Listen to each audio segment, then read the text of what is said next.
السلام عليكم ورحمة الله وبركاته.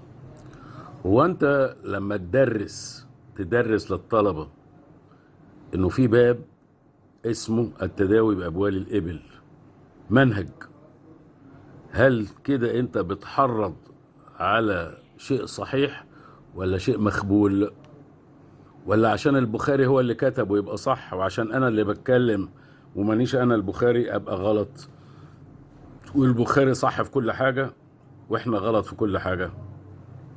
ولما أنا ما أؤمنش بأنه التداوي بأبوال الإبل يشفي من أي داء، هل أبقى كفرت علشان أنكرت وحي السماء؟ لأنه النبي عليه الصلاة والسلام كان لا ينطق عن الهوى.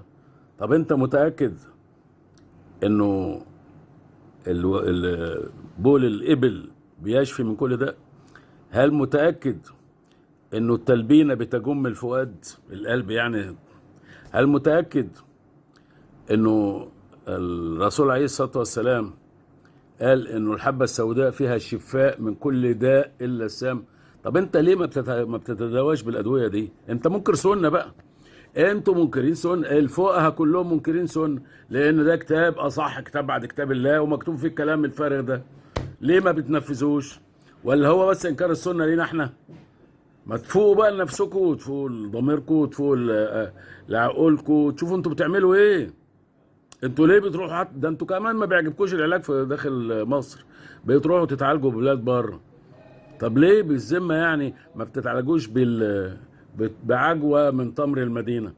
مش في حديث من تصبح ب7 تمرات من عجوه لم يضره سم ولا سحر في يومه. يلا شيل. مش ما ينطق عن الهوى؟ مش هو ده كلام الرسول عليه الصلاة والسلام؟